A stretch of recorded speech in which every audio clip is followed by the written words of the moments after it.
Hey guys, welcome to Collider Movie Talk for movie fans. I'm your host, Ashley Mova, and this is the daily show. We give you all the latest news from the world of movies, plus some insight into what it all means. Leading off the show today is Mark Ellis. Welcome one and all to the best movie news show in the entire galaxy. My name is Mark, and we are live here at the Collider Studios, where pizza for breakfast is always the option on the menu. Who's joining us, Ashley? Also here is Jon Schnepp. Ashley, I love your t-shirt. How's that for a really bad imitation? I am Cornholio. Also here, Clarke Wolfe. Good morning. I feel like everybody who watches this show has no idea what you're talking about. They're all way too young, but maybe they'll do some research. Enjoy your Beavis and Butthead, kids. Also here is Ken Napzok. So then I said, Mark, I know, Riley, your hair's fake. Could you give me a little bit of your hair? Because everyone in the YouTube comment section knows I'm bald now. So can you share some of that? Okay, let's do the show. Mark Riley's still the best head of hair in the business. Ken needs a little bit more hair, and Beavis needs some TP for his bunghole, and we need some movie news stories. So let's get to the first one right now. A new international trailer for Sony Pictures' upcoming The Dark Tower arrived online yesterday, featuring some brand new footage from the highly anticipated book adaptation. The ambitious story makes its launch to the big screen with the last gunslinger, AKA Roland Deschain, who has been locked in an eternal battle with Walter O'Dim, also known as the Man in Black. The movie stars Idris Elba, Matthew McConaughey, Tom Taylor, Claudia Kim, Fran Kranz, Abbey Lee, and Jackie Earle Haley in a film directed by Nikolaj Arcel. The Dark Tower opens in theaters on August 4, 2017.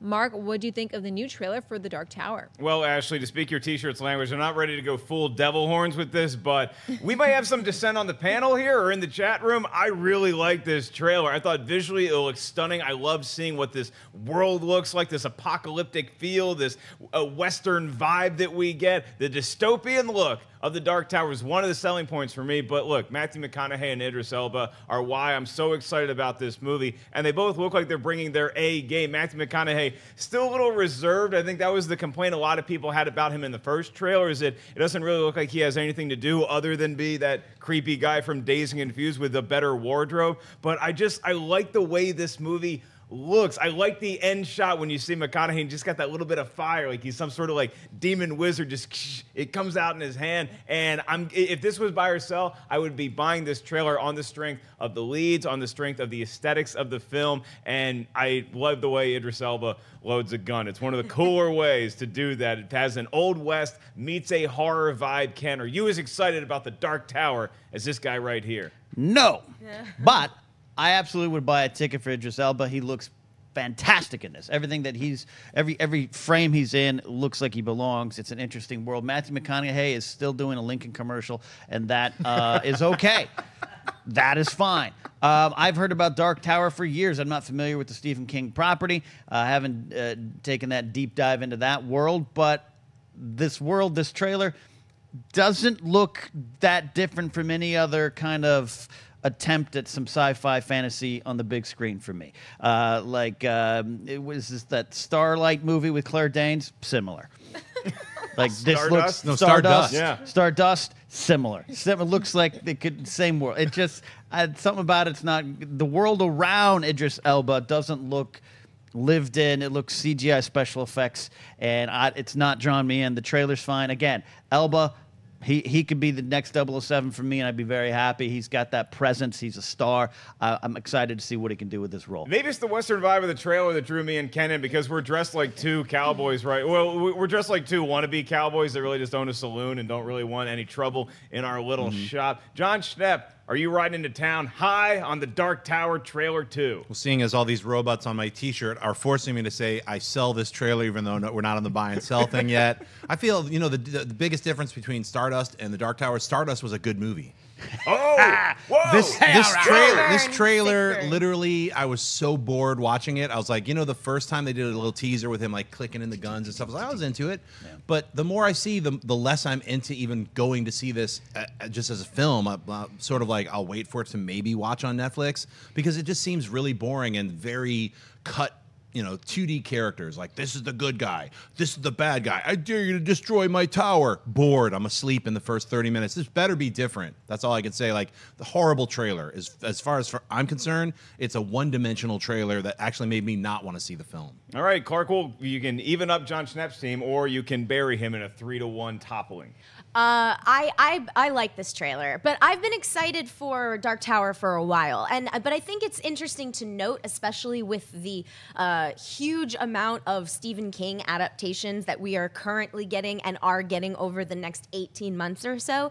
It's not easy to adapt Stephen King properties. No, it is not. People forget this all the time. There are more bad Stephen King adaptations than good ones, and especially with something like The Dark Tower, which is a universe of books. I mean, this is not just one novel that you have to adapt. The Man in Black shows up throughout all of King's literature, and this I believe the film is like a sequel to one of the books or something like that. So they're basically taking all of the mythology and trying to streamline it. I think that's what you're getting at, Schnepp. Like, what you might be picking up on is the idea that the writers have kind of stripped it all down so that it's dumbed it down is actually the term. Yeah, or but so that it's easily digestible when it's really convoluted. It's a lot of stuff. That being said, I do want to see the movie. I think it looks like a lot of fun. Similar to what you guys were saying, I really am a fan of Idris Elba, and I love Matthew McConaughey. I've loved him since before The McConaissance, and I was watching Reign of Fire last night, and when McConaughey goes batshit, you want to show up. And the fact that he is playing this character, I think, is gonna be entertaining no matter what. So I'm on board. Let me add this: like Randall Flagg is one of the greatest characters that Stephen King ever came up with. He debuted in The Stand, and nothing in any of these trailers have pointed me towards the Randall Flagg that I read in any of Stephen King's novels. Anything. So I mean, to me, it feels like if this was just called like, dude in black near the future world of some crispy tower, whatever they called it, something different. If they didn't say it had anything to do with Stephen King's Dark Tower, I'd probably be a little bit more interested. Like, oh, a cool future Western noir type of dark sci-fi, something or other. But because they're attaching it to Stephen King and all of these other kinds of books that don't look like they're even referenced in this, to me, it's very disappointing. Yeah, it's interesting to hear you say that because you are such a huge fan of the source material, even though it may not be based on anything we've seen thus far in The Dark Tower, but it's certainly playing in that world. And so if you make a trailer like this, obviously you want to appeal to new fans who haven't invested themselves in the Stephen King lore, but you certainly do not want to alienate people who have read and love these characters and these stories. So is there anything about The Dark Tower that looks interesting to you, or do you think this is just a total misfire that you don't want to waste your money on? Wow, that's rough.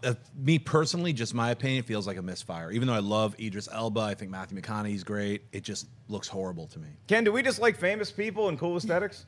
Yeah, sometimes. That's absolutely right. I mean, I'd like to know the slippery slope Clarke fell down to end up watching Reign of Fire on your own free time. Because I love it. I own it on Divida. Hey, Reign of Fire is actually fun. go like it. But yeah, Bring sometimes down the beast. That's what star power is.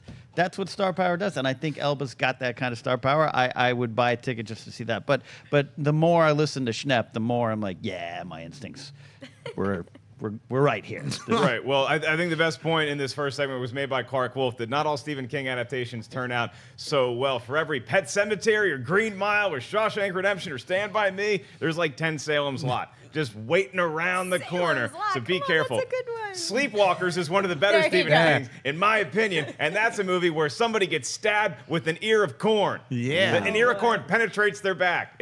You gotta put a lot of elbow grease into that one. Check out Sleepwalkers or Reign of Fire. All right, what's our next story, Ash? Annapurna Pictures announced yesterday that the studio will back Moonlight Helmer, Barry Jenkins' new movie that will be an adaptation of the James Baldwin novel If Beale Street Could Talk.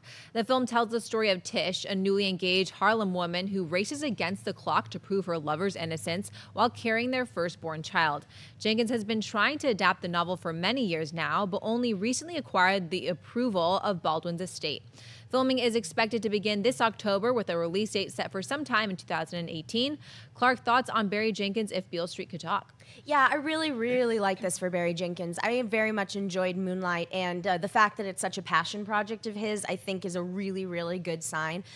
While I don't know a ton about this source material, what immediately came to my mind was Naomi Harris, who was in Moonlight with him. She was also in 28 Days Later as Selena.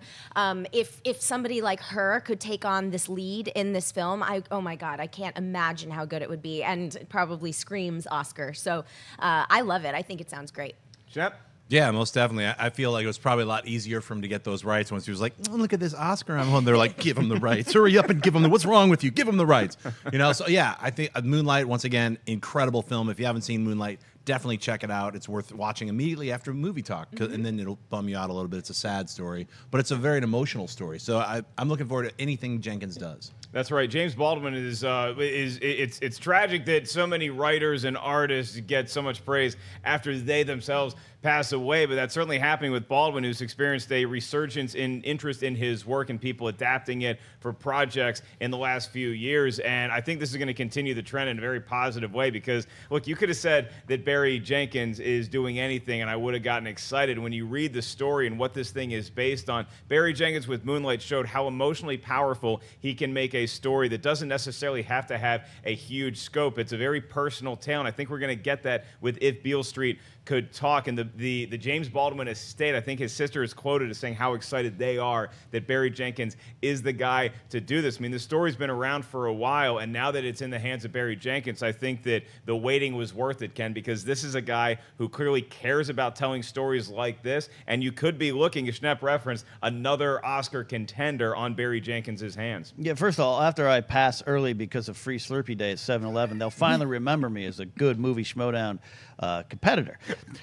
What I love most... I bring Ken a fresh Slurpee to his grave every What day. I love most about this story is an artist who claws his way to the top and gets rewarded for Moonlight, and not just an Oscar, which definitely helps, but gets to tell a story he wants to tell, gets recognized for it, and now gets to get that career started. Now gets to, and he's already been put some other good movies out there, but now he gets to tell the stories he wants. A script that he was working on from 2013. Now it's easier to get the rights, if that's the case. I know that the family was impressed by his other movies as well. It wasn't just like, oh, Moonlight, but like John said, that's a, this Oscar. So that's what I love most about the story. This movie's probably going to be an Oscar contender. It's going to have that kind of weight and gravitas behind it. If John Roca was here, that's what he'd say. And that's what I love about these kind of stories. It's that band playing in the bars and the clubs and gets that big hit and now gets to do what they want. Yeah, we get so inundated, and daily on this show, we're guilty of that too, that we get excited about the big comic book stories or the big Star Wars stories. But this is something where Moonlight was a movie that came out last year, and I saw it 3 times because it emotionally moved me, and it takes you to uncomfortable places, but it's one of those rare films that after you're done watching it, you want to go back and you want to see if it can do that again to you, and it does time after time. And I think that something like this it's going to be Barry Jenkins doing that again to an audience. And like I said, I don't want to put a whole lot of Oscar expectations on there, even though 10 seconds ago I just did. I think that this movie is going to be powerful and it's going to be a strong message. That is much more important than all of the awards that it could be winning, but I wouldn't count it out come Oscar time either. All right, Ashley, let's go on to opening this week. This is the part of the show where Ashley is going to tell us a movie that's in theaters right now. It's War for the Planet of the Apes. Caesar, Andy Serkis, and his apes are forced into a deadly conflict with an army of humans led by a ruthless Colonel Woody Harrelson. After the apes suffer unimaginable losses, Caesar wrestles with his darker instincts and begins his own mythic quest to avenge his kind. You know, you talk about the greatest trilogies of all time, and the burden of any movie series when you have 2 good ones, and then the 3rd one's coming out. You say, oh boy, could we be looking at another classic Star Wars, or a Lord of the Rings, or an Indiana Jones, the first 3 movies. This is the summation of an incredible tale, and I am proud to say, as somebody who's seen War for the Planet of the Apes, I think that it makes this new Apes trilogy one of the best we've ever had in cinema. War for the Planet of the Apes takes you in different places than you might expecting the movie to do, but the way that this film plays out is so note perfect, in my opinion anyway, that I'm not ready to say it's the best of the new Apes movies, because there's been 2 really good ones thus far, but you talk about a movie making you emotional. You talk about a movie that's making me root against humanity, and I've done it before with X-Men movies or Jurassic Park or even Jaws, The Revenge anyway. War for the Planet of the Apes. I love you, humans. We should not be on this side of the ledger. I'm pulling for you, Caesar. I'm rooting for you, buddy. I love you. Who's with me? Jon Schnepp? The Lawgiver. I haven't seen the movie yet, but I cannot wait to see this film. I was shocked with the first film. What was it called? Rise of the Planet of the Apes? Was the very first one? I remember when I saw the trailer, I was like, man, this movie's gonna suck. I remember joking with all my friends, like, can't wait to see this stupid Apes movie. Man, let's watch the original. And then the movie came out, and I was like, oh my God, it's really good. And James Franco can act, and all these amazing things that I didn't know when it came out. And then so when the second movie came out, I was like, wow, is it gonna beat the first one? And it did. And I really love the second one, so my expectations for this third one are pretty high. So it's great to hear how much you dug it, and I'm hearing it so much advanced word about how great it is. I can't wait to see it. Ken Napzok, have you seen this movie? I have not had the chance to see it yet. Seen it yet? Great. See it yet. I'm very excited. Love the first two movies, much like you, John. I was like, come on. Oh, which, you know, who knows? Maybe we'll be saying about the Dark Tower. I love this. I've got Vegas odds, good money on Harrelson pulling this through. I got the Generals against the Globetrotters. It's going to be great. I, as someone who has Imperial gear and believes in the Emperor, I'm rooting for Harrelson. This is a great trilogy. It sounds like from what you're saying, a little sneak peek you got. This is going to finish up the way we want it to. You are on Team Colonel in this movie. Yeah. Yeah, absolutely. Clarke, he's pulling for the humans. Which team are you on, and are you excited to see this war go down? Oh boy, I thought I knew Ken, and now I was just on the Golden Gate Bridge last week for traveling up to Redwoods. I was like, "Get off my bridge, Apes! Get off my bridge!" Well, all right, that's that. I'm on the opposite side of the spectrum, but I'm very, very excited about this movie. I love these movies so much. I think Matt Reeves. I've been a fan of his for a very long time, and I think that he is really and truly coming into his own as a director, and we've seen that not only with the last Apes film, but I've heard nothing but great things about this one too. And I think when you have a good trilogy, you're truly building on a story. You can't have one without the other. And I really felt like with the second Apes film, that's what we got.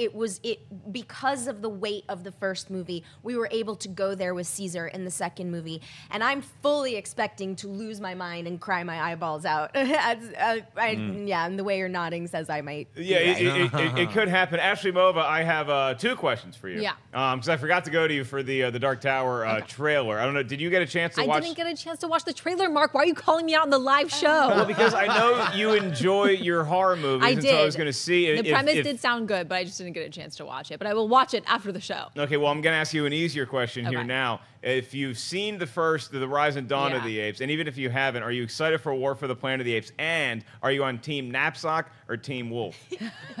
All tough questions. I did see the first one way back when, and it just seems like the movie's progressed. The effects in the movie have progressed so much. And I saw the trailer a couple days ago, and I just thought of how creepy it looks because it looks so real, and my mind is blown how this movie was created. So I'm really excited to see it. I'm gonna go Team Wolf. Sorry, Ken. Yeah. I gotta go Team Wolf.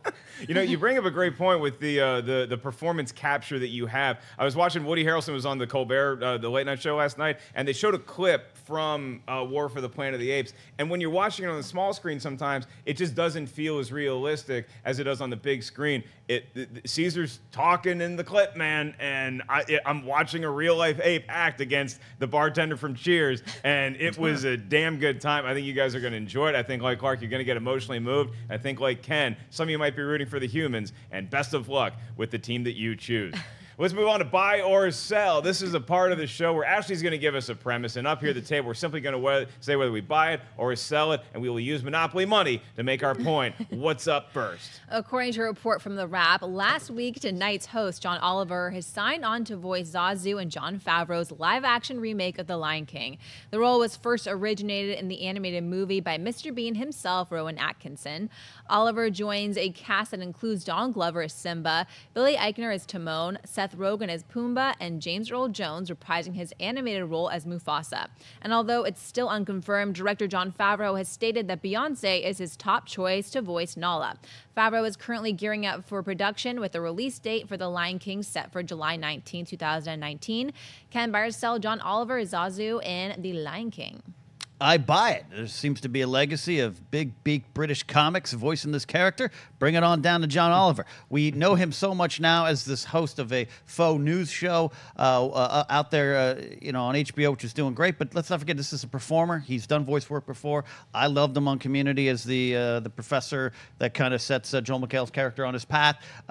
So this is a win. This is a casting of its time, but also with great purpose, and I'm on board for that. Clark, Ken extending an olive branch to you. Maybe you guys can be back on the same side of the ship with this story. Okay, we can be friends again, Ken. No, I buy this big time. I'm a big fan of John Oliver, but it's also really and truly perfect casting. We were talking at our pre-show meeting. I mean, he basically voices a very concerned bird every week.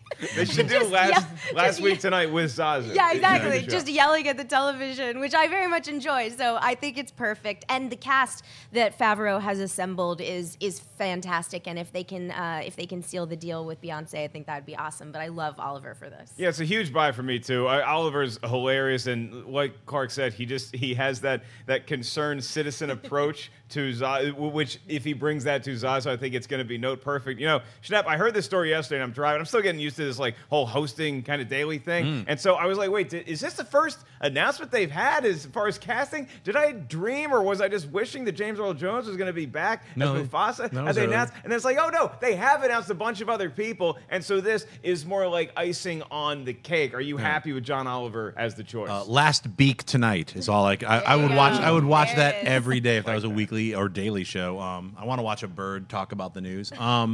Yeah, I think the casting is great. He's got a great, unique voice, and I think all of the different actors that Jon Favreau has picked all have different, unique voices. So, I mean, it's great to see one of the standbys like James Earl Jones get that flavor back. So, when are they going to announce Jeremy Irons? That's all I can say. Right? It's a big question because we have not officially heard casting yet for Nala, but obviously Favreau has said that he wants Beyonce. Now we have the Polonius character in Shakespeare's Hamlet as Zazu is going to be voiced by John Oliver. Ken, who is going to be our Scar? Are you up for the role?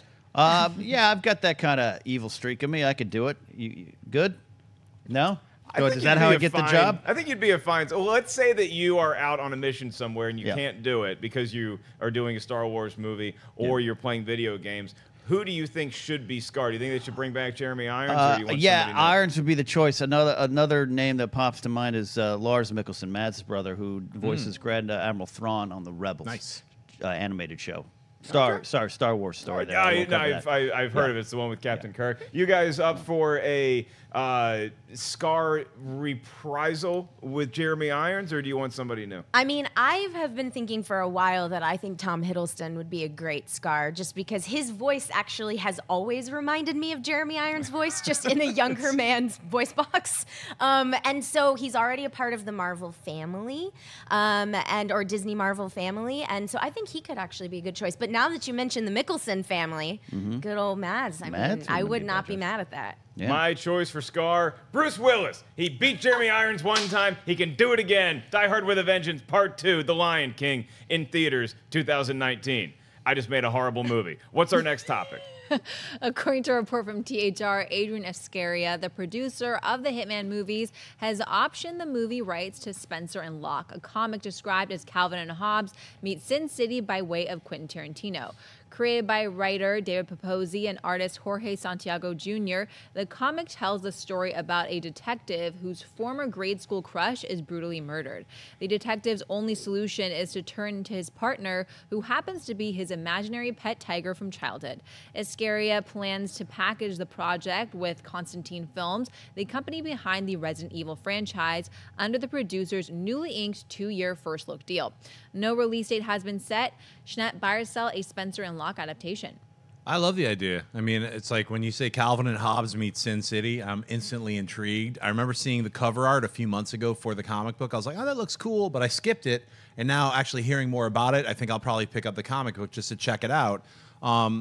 Boy, I mean, for me, like we're talking casting, I was going to say David Caruso from CSI Miami. Absolutely not. You know who I was going to say is Archie from Riverdale, DJ Appa. I think he would actually be a really cool character as far as like jumping off from the small screen into the big screen. So that's who I would, potentially cast for a Spencer and Locke right now. Kenny, you buying this, and who we casting? I'll buy it just based on the concept alone. That sounds great. You're right. That's a log line that gets a go picture in a meeting. Mm-hmm. As far as who should be these characters, I might throw in a Liam Hemsworth, a young guy with that kind of look, and for that demonic rabbit creature, someone big, someone bulky. I'll go John Cena. That's right, I said it. Yeah, you can't see me. John Cena going up there. You're a fan of John Cena in John cinema. Cena. You think he's the next Rock?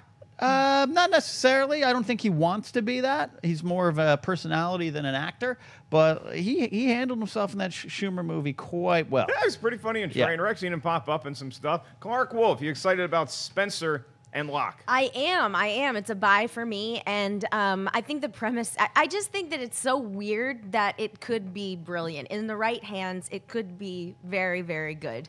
In terms of casting, I would cast Raja the Tiger as the tiger. I like that. No, it's a dumb joke. But I don't know. I have no casting suggestions for the main human. I'm really I think it could be cool to have an unknown, but I also think that it could be cool for them to break out of whatever this archetype is and just cast somebody who is interesting and different and edgy. But I'm all on board for the adaptation. Yeah, I look at I buy the story, by the way. Adrian Esquerra he's a buddy of the show, but more important than that, I think he's somebody who wants to take source material that we may not be that familiar with and put it on the big screen in an exciting, fresh way. That's what I want to see with Spencer and Locke, because this is not going to be one of those giant comic book movies that has this huge shared universe. This is going to be a fun, different beat, a lot of what Sin City was when it first came out. And so if you have that, there's a Calvin and Hobbes twist. I want to see a little bit of sense of humor with this, even if it's a darker tone. There's clearly, if you mention Quentin Tarantino's name, there's going to be some violence in there. And so it's a buy for me. As far as casting goes, if you look at some of the pictures of Spencer and Locke, I'm seeing Jake Gyllenhaal in that human being. I'm seeing Jake Gyllenhaal in there, and I know we talked about him in a previous story. I think Idris Elba would be a good choice for the big kitty cat. I also think Jeremy Irons would be a pretty good choice for the big kitty cat. So take your pick of two guys who have pretty damn good voices and the dreamy eyes of Jake Gyllenhaal. Oh, you know who I'm going to say? Danny DeVito. He was Whiskers in Last Action Hero. Get his ass back. You've been looking that up for the last 30 minutes. I did, man. I found it. At our pre-show meeting, he wanted to know what he thought the name of the cat was. Scrimples. Yeah. As you name most creatures. Yeah, I said Scraggles. Get it right, Mark. Scraggles. So Danny DeVito is your choice. Yes. Adrian, are you listening? Yeah, get on it, Adrian. Get that casting going. Get DeVito on that voice.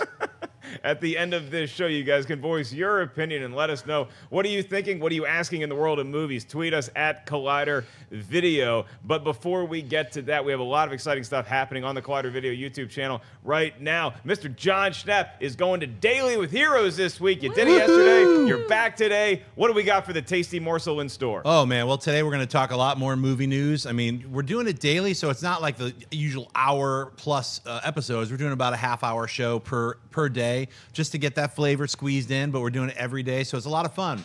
Can't wait for you guys to check out today's show and Wednesday and Thursday and Friday. So you have been a very busy man, because you also have a new comic book shopping dropping, this time with Martin Starr from the new Spider-Man Homecoming movie. Yeah. So you have comic book shopping that's also coming out. Yeah, that comes out, I believe, tomorrow on Wednesday. So definitely check out the last two episodes of Linkin Park. I mean, and Goldberg from Preacher. Both of them are really great, so definitely check them out. You're getting all these famous friends. You're going to leave us behind? And absolutely not. You're a good man, Jon Schnepp. No. Well, speaking of leaving people behind, the Horsemen have pretty much alienated everybody else in the world of the movie trivia schmodown. They're a crazy faction, and there's a special Horsemen episode that is airing today. It's not a match, but it's a four horsemen. I guess they're kind of being interviewed by Christian Harloff, the commissioner, and you, Ken Napzok. Yeah. The four horsemen on your YouTubes today. Christian and myself had a lot of deep questions for Nost and Roca. kind of seeing where they're going after their big loss to the Patriots on July 4th in the team match. So it's interesting. It's intense. A new TV talk dropped yesterday with your lead host, the very hairy, sweaty, and boyishly handsome Josh McCouga. And every Friday, you have Awesome Tacular. Check it out on the Go90 network, and the link to the latest Awesome Tacular, starring Jeremy Johns, and a few of us will pop in there as well, is always in the description of this vid. With all that out of the way, time to move on to Mailbag. This is the part of the show where we hear from you guys. You guys write us letters either by hand. I'm now hearing we do not answer the ones written by hand anymore. You can email us anytime, collidervideo@gmail.com. Sometimes we'll answer them on this very show, Movie Talk, or on our weekend shows, Mailbag. So, Ashley, what do we have in our mailbox? Is it a check? It is not, but Andy Sherman gave us a question. He writes, "Hey, Collider crew, I'm excited to have Mr. Ellis hosting full-time, so thanks for announcing it." It's doctor, but thank you. And Andy. you got a compliment, so that's good. On the Comic-Con side of things, I know you guys are going to cover, but I noticed that there's not a lot of film there since TV is really starting to take over. Do you think this is a sign of things to come, and sooner or later, movies won't feature at Comic-Con anymore? It's a great question you asked there, Andy. We're going to be doing a lot of stuff at Comic-Con. We have a lot of fun surprises for you guys we're going to be announcing this week and next week as we lead up to it. But, Schnepp, I know you've been a huge Comic-Con fan for years. You're the guy that goes comic book shopping with celebrities. Is this the trend that you see happening at San Diego Comic-Con or at conventions in general where there's less movie breaking news? And first of all, why do you think that is? Well, I mean, let's look at it in a couple different, we could break it down in a couple different ways. Movies, as far as going to movies in cinemas, is changing. We see 2-hour movies every day. They're on Amazon, they're on Hulu, they're on Netflix, they're on all kinds of streaming channels, let alone just the regular 3 old school channels. So, I mean, there's movies that are made all the time. They're just not released in movie theaters. So let's just get that out of the way before we start talking about series and things like that. But yeah, series, regular series, you have a whole bunch of different series. Look at all the different genre. Like, I think there's over almost 20 superhero-related television shows on right now in this year of 2017 that are either have passed or debuting. So that's an incredible amount. If you go back 10 years ago and there was just one, I think it was called Smallville. That was it. I mean, now you got like over 20, and there's even more in development. So television and series, especially in streaming, have just annihilated the competition. It's almost like video games when they took over. Like, video games still make more money than movies and music and everything all combined. So we're in this transitional phase. I also think that movies like Hall H, where they reserve, Warner Brothers and Marvel have their big presentations, and certain companies like Disney are pulling some of their presentations. Like Star Wars won't be at Comic-Con because they have their own event. So I think as we see more larger conglomerates open up the venues that they own themselves, that they control themselves, that's how we're going to see larger tentpole films, i.e. movies, be promoted. So I don't think anything is going to change that much as far as Comic-Con, except just as as life changes. We're all watching streaming shows now. Those are going to be at Comic-Con, just like they didn't exist 10 years ago. Now they exist. Comic-Con has them. So I don't see it as like a plus or a minus. It's just like life moving forward. Yeah, the internet is kind of a double-edged sword when it comes to these conventions, because a lot of streaming services open up a lot of new artists, and there's a lot more opportunities, and you can present those opportunities to a big audience at Comic-Con. The bad thing is everybody's got a device on their phone that you can take a picture of something that you're not supposed to, you can stream something you're not supposed to, and a lot of the bigger studios who have movie footage they want to show at the very first time at Comic-Con get very squirrely, because in recent years a lot of stuff has leaked that they did not want to get out to the public. They want to show it, they want to create buzz, they want people tweeting about it, but they don't want to show it to the entire world yet. So that's why some studios may be apprehensive about bringing their big movie projects to Comic-Con. However, I think they're still going to want to be a presence, and I think that it's up to the studios to realize, hey, look, security can only do so much at any given event, so maybe we should just show stuff that we are ready to debut. And so you're going to see people watch a trailer in Hall H, and then an hour later, even simultaneously, it gets released to the world on YouTube. It's still very exciting to see stuff in Hall H. I mean, I know I look forward to that every year, especially that Saturday, where in the morning you get the Warner Brothers and DC panel, and then at night you get the Marvel panel. Occasionally you get Star Wars with that. Not going to be the case particularly this year, Ken, because D23 is right before. So there's going to be some cool Marvel stuff, hopefully we see, and maybe some Star Wars announcements that they just do at their own convention. Do you see the trend of movies leaving Comic-Con to be an actual factor? Or do you just think it's the way we're perceiving it? It might be a little bit the way we're perceiving them. Some great points from both of you so far, and I'm sure Clarke will add some great insight as well. I think it's like the NFL, where a team wins, you're going to follow how that team wins. And I think if other studios say, well, Marvel's not really doing a lot. They are, though, still. But they're not putting Star Wars out there. Maybe we'll do that. Also, let's not forget, the biggest part of budgets of movies is the marketing. And that's why a lot of movies don't make money. It's not so much what they took at the box office. It's that they dropped $140 million on the marketing. I was there in Hall H a couple years ago for the movie Rock the Casbah with Bill Murray. Great. That was a great memory. Got to see Bill Murray. You and I got to see William Murray walk right by us. How much did that cost for a movie that lasted about 2 weeks in a theater? And someone in a suit with a bunch of numbers, a master of coin for a studio, is sitting around going, we don't need to spend that much there because it didn't get us much on the other side. And I think that might be part of it too, where these big studios are just like, are people not going to go see Star Wars if we don't go to Hall H? You know, and some executives like, yeah, but the parties. Bill, we know you got a party problem. That's what's kind of going on. I can't wait to walk into Bank of America later today and say, I'd like to speak to your master of coin. Is that person available? Clarke Wolfe, you enjoy Comic-Con. You're going to be doing a lot of cool stuff there. Do you think that movies should be leaving Comic-Con? Is it still the best marketing punch that you could get for your dollar? Well, I think there's, in addition to what everybody has already said, I think the studios really started to pay attention post Scott Pilgrim. So if you guys will remember, when Scott Pilgrim screened at Comic-Con, it was an advanced screening. The reviews were off the charts. The audience was so into it. And the studio thought, oh my God, we have this huge hit. Comic-Con loved us. That means everyone's going to love Scott Pilgrim. Scott Pilgrim came out and tanked. And I think that was a big red flag to a lot of studios who are bringing movies in going, okay, maybe the Comic-Con audience doesn't necessarily translate into a mass audience. The other thing I want to point out is that summer blockbuster season is year-round now. Comic book movies come out in February, and they come out in November, and they come out in March, and they come out in July, and they come out in June. So my point is that by the time Comic-Con actually rolls around, a lot of these studios, their big tent poles have already come out. I mean, if you think about it, Paramount's not really doing much down there this year. Transformers is already out of the way.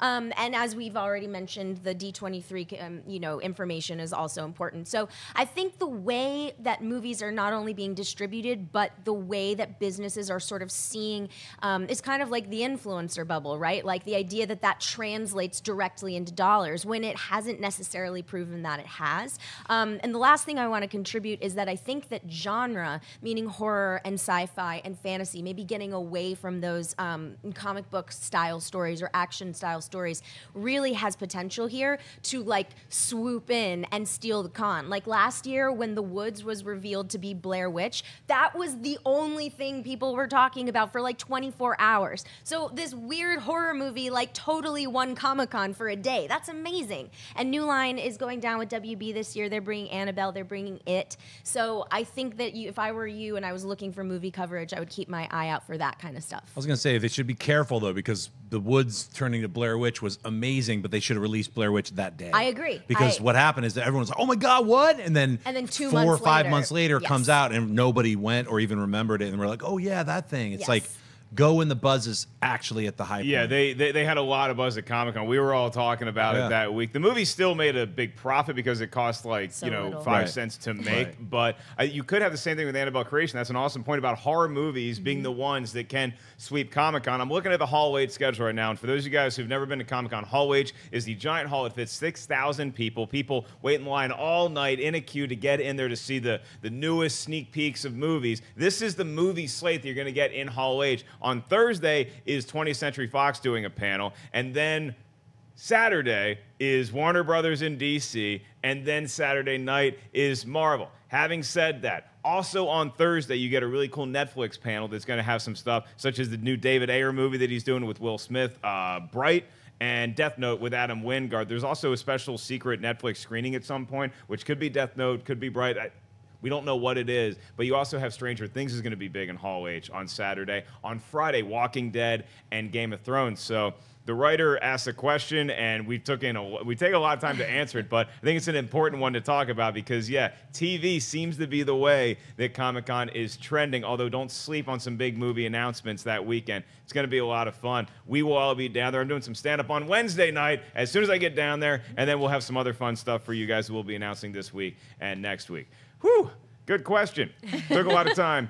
We got through it. That was fun. All right, let's move on to Twitter questions. These are the questions you guys just tweeted in. And Ashley Mova is the gatekeeper today. Ashley, what's up first? Anthony Rodriguez writes, who should play Aladdin and Jasmine? Riz Ahmed and Frida Pinto would be awesome. I have no idea who should be playing Aladdin, but what I will tell you is that Disney is in the same boat as me right now because they've had numerous worldwide casting calls for this thing. They just cannot settle on who they want to play Aladdin. So what I like about this is that they're looking for somebody who is culturally relevant to play Aladdin. And I like that they're making that search. That effort is important, and I think that that is the person that they should settle on whenever they find it. They're turning up so many different announcements all over the world trying to find somebody. Ken, I think it's the right way to do it, and it can get a little frustrating when you have to be all over the place and literally globe-trotting to find the right person, but I think in the end, all of this effort is going to pay off. Is that how you see it? Absolutely. This is something that I think now, someone like, say, Riz Ahmed were to have gotten the role of that. Yeah, that's a big win. But I think I go to like Daisy Ridley in Star Wars, where that was a literally unknown actress, and look what she was able to do with it. Take the time, find that search. Sure, it's difficult. Find an unknown and make them a star. You can find that person. Clarke? I agree with you, Ken. I think that that's actually definitely the way that they should go, because the reports that I've been reading has said that they're having a hard time finding an actor who can dance and who can also lead a movie, and who, you know, because apparently this is going to be a musical. And so that's hard. That's hard casting in general for any actor. But I agree. I think finding an unknown and making them a star. I mean, Aladdin is the star. Aladdin is the property. People are going to show up to see a live action adaptation of that movie. And so I think using that as an opportunity to launch somebody could be incredible. Yeah, I mean, they could even go with like something like The Voice and like have a tryout for Aladdin and make a show about it. You know what I mean? It's like, why not? I would totally go for like, get an unknown, but like actually do this whole kind of weird tryout thing and have, now you're Aladdin. I don't really care who's going to be Aladdin. I'm more concerned about the genie. That's Ryan Seacrest there. Yeah. We can show you the world. Yeah. Get on my magic carpet, or whatever the hell they're going to say. I don't care. I care about the genie. I want Louis C.K. or Dave Chappelle. That's what I want. That's great. Both good choices. I'm still, I got a little bit of chips in the Eddie Murphy stock. Just a little bit. I know they were talking about Will Smith. Look, it's still hard for me to wrap my head around anybody not named Robin Williams being the genie, but I think you can do it. You can take it in a new direction while still paying homage to Robin Williams' incredible portrayal of the genie. So we'll have to see how it plays out. But I think I agree with everybody here, particularly Ken, when he says that who should be playing Aladdin. We don't know who that person is yet because it probably should be an unknown, and this is going to be their chance to shine. Hopefully not on a network television search show. All right, what's our next question? Janine LC writes, do you think even thoughts of Black Widow standalone are dead because of the string of recent Scarlett Johansson lead flops? Oh, that's a good question. It is a good question. I think that you could say the same for Chris Hemsworth when he's not in a Thor movie, because In the Heart of the Sea did not do well. Black Hat did not do well. Rush did not. Rush did not. So, and I like the movie Rush. So it may not even be quality of the movie. It may just be that, like, hey, Chris Hemsworth isn't the biggest star. Scarlett Johansson is a huge star. And I think that it's just that the movies that she's been in have not been critically all that well received. And Rough Night, look, it's a comedy that wasn't that well reviewed, and it's opening in the heat of the summer, so it's not the easiest opening to have. Ghost in the Shell had a lot of things going on around it that I wouldn't pin a lot of that on Scarlett Johansson. I think she can still open a movie just fine, especially if it's named Black Widow. I would love to see a Black Widow movie because Natasha Romanoff is somebody I want to see more of that backstory or where she's going after these two huge Avengers movies that we're getting. How do you see this happening, Clarke? I don't know. I mean, it kind of feels like it's too late. I certainly would not say no to a Black Widow movie. I would absolutely be happy to see that. But at this point, We've seen Scarlett as Black Widow or Natasha Romanoff since Iron Man 2. This has been going on for way too long. It's like Marvel, I feel like Marvel kind of missed the boat. So I don't know. And I can't really put a button on it as to why I feel like they've missed the boat, but I'm like, why would we go back? We need to move forward. Not that she's over, but I don't know. It's not about Scarlett Johansson, but it's more about like the combination of we've known Natasha Romanoff as Scarlett Johansson for long enough, plus some of her solo films have not done as well, plus Wonder Woman just came out, plus they're working on Captain Marvel, and it's kind of just like, I don't know. Something doesn't feel right. Well, it's going to be interesting, Ken, when you see what happens in Infinity War. We don't know how many of these people are surviving. Right. So if she does make it through all that rubble, then it could just be her and Spider-Man high-fiving, and we get a standalone franchise from each of them. Yeah, Clarke, you're absolutely right.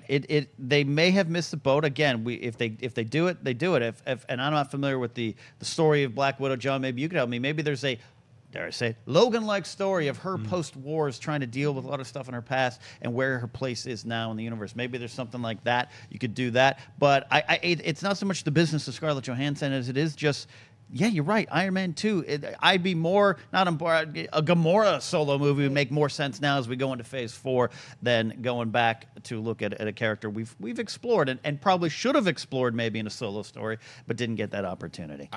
Comic book buyer. I would like to see a Black Widow television series with Scarlett Johansson. I mean, she started out, really with Daredevil. I mean, that's like a lot of people, comic book readers know that. So, look, is it too late? It's only 8 years. I mean, it's like she debuted 8 years ago as Black Widow. Yeah, she's had a lot of hits and a lot of flops in between. So have hundreds of actors. It's like an actor has way more of a chit or a calling card than anyone else in the biz. Like, you're a director and you get one flop, you're in director's jail for like 10 years. You don't get a budget. They're like, nah. An actor can have one hit and ride that for like 7 or 8 flops in a row as long as they get that other hit. One more hit within those 6 movies. So it's like, I don't think Scarlett's in that game yet. I think she's like hit, miss, hit, miss. 2 misses recently, but she's in multiple hits all the time, i.e. the Avengers films, and she's got another giant Avengers movie coming up. So I don't know. I think doing something with her character, Black Widow, as a standalone, I think it's still viable. It's viable in 2 years. And it's it's going to lose more viability once we get to that 12-year mark, which is coming up in like 2 more years. If they don't announce it, they've got Ant-Man and the Wasp, they've got Captain Marvel, they got Black Panther, they got Avengers Infinity War. That Thor Ragnarok, that finishes up this Phase 3. Phase 4, I don't know what it's going to be, but my guess is that Black Widow will be in there somewhere. Yeah, celebrities are a lot like home run hitters, where they're not going to knock one out of the park every time, but when they do, that gets them right back on track. Did you watch the home run derby last night? They're slugging, they're crushing homers out of the stadium, and then they get a little tired. They need to take a break. One of them ate a donut. They get back in after 30 seconds, and boom, they start cranking them out again. That Judge guy is scary long. All right, let's do one more Twitter question and call it a day, Ash. All right, Maya Patton writes, if Valerian is as visually stunning as people say, what's the chance it makes Avatar money, even if it's mainly overseas? So I have seen Valerian. Has anyone else seen Valerian? No. Okay, Go so on. I've seen it, and I really, really liked it. Yay. I mean, I thought it was super, super fun and energetic and weird, but it's not dark, it's not subversive. If you're going in looking for the fifth element, you're wrong. You're not gonna get. It's not that. It's a fun adventure. It's a space adventure, a fantasy adventure. That being said, I think Valerian is a little too off the beaten path to even begin to start thinking about Avatar movie or money. While the visual effects were absolutely pioneered by Avatar, Luc Besson has talked a lot about that on this most recent press tour, that when he went down to the set of Avatar and visited James Cameron, he was like, we have the technology now. Because this, and I know you know this, Schnepp, but this comic book series has been around for decades. I mean, he was reading it when he was a kid. So he's been wanting to make this movie his entire life, but the technology was not there. So, I would like to suggest for you guys out there who are looking for a place to put your money, the movie doesn't come out for another couple of weeks, but it's inventive, it's fun, it looks incredible, it's a passion project. The 2 leads are a lot of fun, and it's worth seeing in 3D. It's visually stunning. So that's my 2 cents. I'm very excited to see Valerian. I hope I get a chance to check it out before Comic-Con.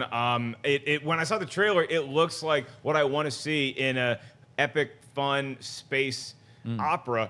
And it gave me obviously notes of The Fifth Element because of Luc Besson, but also I was thinking like Hellboy because just all these cool creatures you see on screen. So I got a lot. John Carter is a movie that sounds like poison when you say it, but I enjoyed John Carter. I thought it was a fun. It was just mismarketed. It was mishandled, and they put way too much money into that movie with no hope of ever recouping that expense. And Schnepp, I'm worried that's what is going to be the case with Valerian because this costs so much money to make. It's opening in the middle of the summer when you have a new train coming every week. It could get the best reviews in the world. It doesn't have the pre-buzz that Avatar did, that had one of the great directors that we've ever had with his passion project, with these brand new effects in 3D, this whole immersive world. Valerian doesn't have that buzz yet. It might be a good movie. Doesn't have that. It's not making Avatar cheddar. I hope it makes its budget back. I think it probably will. I mean, I look at Lucy, another film that was like actually not that good of a movie, in my opinion, but it made a ton of money. It had Scarlett Johansson, that one of her hits, had Luc Besson. You know, I can't remember if he directed or he just produced and wrote it. He directed it. But, you know, once again, I think Valerian, it's got a weird title. It's like, what is it? It's some kind of drug? It's just like, you know, it doesn't like come right at like, oh, I can't wait to see Valerian and the 7 Million Suns or whatever the hell it's called. I still can't remember. I've read the comic. What is the title of the movie? Valerian and the 6,000 Cities? I don't know what the hell it's called. It's Valerian and something. But I'm going to see it. And I'm going to see it in 3D, and I can't wait. It looks like fun. All the trailers I've seen, it reminds me of a mishmash of like Blade Runner and Star Wars, even Phantom Menace, like the weird underwater creatures chasing around spaceships and stuff. So it has like elements of everything mishmashed together, and that's exactly what Luc Besson wanted to do. When he read the comic, he's like, this is the thing I've always wanted to make. He even wanted to make it way before Fifth Element. He wanted to adapt this. He just, the technology wasn't there. Now it's there. So that's what we get to see. We get to see a giant adventure. And that's kind of, at least for my money, I'm like, I want to see something new. I want to see something fun. I want to see something big when I go see a giant tentpole movie. This has all of those elements. So I don't care what it's called. I'm going to see it. Ken Clark liked it. Schnepp and I are on board. Are you with Valerian and the Bay City Rollers? The Valerian Roots and the Great Adventures of 12,000 Cities. Is that it? Look, if this is going to do what this question says, it's going to need what you guys keep saying, a fun adventure. If it is, now I love Fifth Element, but that is kind of a denser movie on some levels, though visually stunning. There's some stuff going on there. Avatar's kind of got a simple concept. It is that 3-act structure. It's 3 chords and the truth and a pop song, and all the fancy graphics, all the big budgets, all that stuff. If it doesn't have a simple, across the board, movie fans everywhere can enjoy it, then it will fail in this business sense. So I'm hopeful by what Clark's saying. That's how it will succeed. Well, we're going to see. I think Harloff went to a screening of it today, although I did see him walking around the studio, so I hope he went to the right theater. That is going to do it for us here today on Collider Movie Talk. Thank you guys so much for joining us. Thank you, Cody and Adam in the back, and all the panelists up here with me. Mr. Jon Schnepp, where can the kids find you? On Twitter and Instagram, just at Jon Schnepp. Check out Comic Book Shopping tomorrow with Martin Starr and Heroes Daily coming up later this afternoon. Clarke Wolfe, you know how we knew that Luc Besson directed Lucy? How? Because that was one of the questions in our Schmodown. That sure was. That's how we knew. Up top. When they are not watching you defeat me, where can the kids find you? You can find me at Clarke Wolfe, Clarke with an E, Wolf with an E, on the internet. And thank you guys so much for having me. Ken, did you know that Jake Gyllenhaal was the kid in City Slickers? I did. No, I didn't. I did. Inside jokes, huh? Inside jokes. You got the yuck. See you at the Wednesday Comedy Con store. If you want to do a set Wednesday, the kids would love to see it. The kids would love to see it. I'm not going to do a set at the Comic-Con this year. I'm sorry. Where can we find you? At Cat Napzok across all social media platforms. Don't forget, Throne Stock is here. We have 2 episodes up already on Collider Video. Getting ready for Game of Thrones Season 7. We're going to have our first episode reacting and reviewing Season 7's first episode Sunday night, and then it goes to Mondays until the final episode. That's because I don't like to work nights. And also, don't forget Inside Schmodown live on Collider's Facebook page this week. Harloff, the commish, is back to talk about Collider Collision, 2 p.m. PST on the Collider Facebook page. Very excited about your Game of Thrones show, and confirm Ken Napzok doing a set at Comic-Con. Ashley, where can the kids find you? Twitter, Instagram, YouTube, Ashley Mova. Happy Tuesday, guys. And a huge thanks to one of the greatest people I've ever known, Ray Ora. Thank you for all your graphics and your participation in the chat room. We see you in there, buddy. I am simply at Mark Ellis Live. You can get tickets for upcoming tour dates at markellislive.com. That's all the time for today. We will see you guys tomorrow on Collider Cinema Yucks. Hey guys, if you like this video, click the thumbs up button.